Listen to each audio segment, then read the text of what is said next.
आजची सकाळ पियानो वाजवून चालू झालेली. आता ते आणलंय तर म्हटलं आता डमरू त्याच्यासोबतच खेळत बसतो, म्हणून मग मी पण सकाळी उठून वाजवत होते. काल क्लासला दांडी मारल्यामुळं म्हटलं चला आज क्लासला जावा.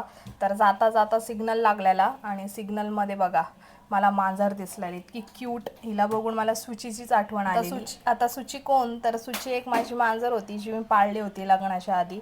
तर ती हरवली, माहीत नाही कुठे गेली. त्यानंतर मी पण क्लासवरनं आले आणि कालचं जे सामान होतं डीमार्टचं ते सगळं सेट करायचं होतं. तर मग तो पसारा घेऊन मी बसलेले आणि डमरूची इतका धिंगाणा चाललेला, इतकी मस्ती चाललेली त्याची. मध्ये मध्ये येत होता सारखा, हे खोल ते खोल, त्याचं तेच चालू होतं. कॅमेऱ्यासमोर पण येऊन बसलेला बघा कसा.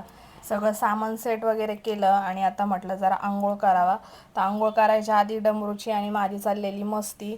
तो काहीतरी कॅमेरामध्ये ओपन करतो, स्वतःहूनच कॅमेरा ओपन करतो आणि त्याच्यामध्ये बघत बसतो. आणि हा कॅमेरा पण त्यानेच ऑन केलेला, म्हणून आम्ही दोघं बघत होतो की काय दिसतंय म्हणून.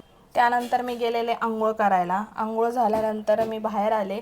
बाहेर आल्यानंतर बघते तर डमरू रडत होता. का तर मी असं डोक्याला बांधलेलं त्यामुळे. म्हणजे तो माझ्याकडे येतच नव्हता, त्याला भीती वाटत होतं. त्याला वाटत होतं की ही कोण आहे.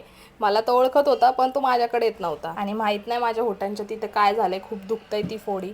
त्यानंतर उमेश गेलेला जरा बाहेर गावावरनं, आमचे एक पाहुणे आलेले त्यांना भेटायला गेलेला.